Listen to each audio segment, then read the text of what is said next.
Aujourd'hui, Paul au cinéma. Martine à la montagne.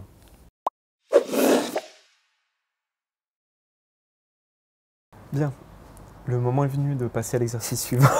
Oh, le moment tant attendu.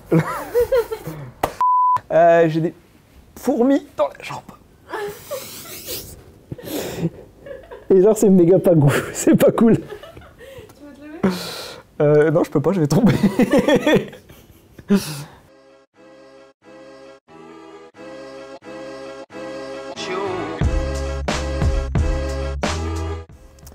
Alors, je suis diplômé d'un Master 2 spécialisé en TCC, en thérapie comportementale et cognitive. Ensuite, j'ai eu une activité clinique, d'abord à l'hôpital, et en parallèle, j'ai commencé mon doctorat. Et j'ai fait ma thèse en fait sur le thème du conditionnement des réponses émotionnelles. J'ai aussi réalisé ensuite un post-doctorat, plutôt spécialisé dans les troubles du comportement alimentaire. Et j'ai suivi une formation avec notamment des auteurs, dont je parle dans la formation, en summer school, spécialisée sur justement la prise en charge des peurs. Aujourd'hui, je suis enseignant-chercheur à l'Université de Lille et j'ai aussi une activité libérale.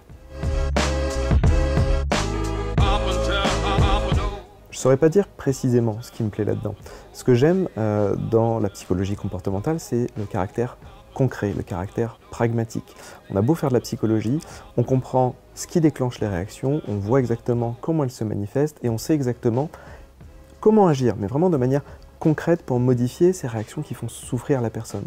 Alors, pourquoi est-ce que je suis intéressé par ça? Je ne sais pas, mais je sais que c'est ce caractère concret, tangible, palpable qui m'a toujours plu.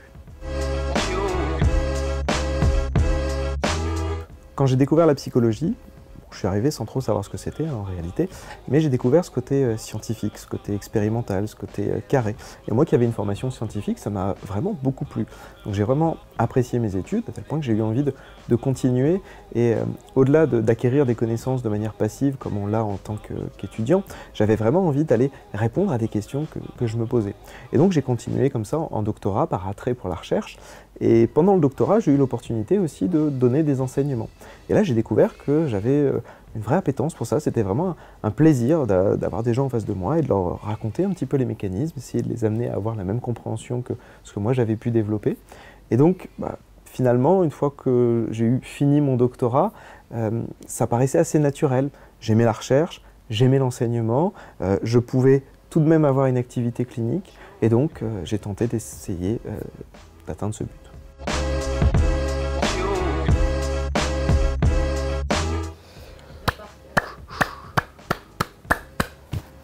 Tu vas avoir des images de moi absolument abominables. Non, non, je veux pas. Je veux pas. Je viendrai cramer vos disques durs.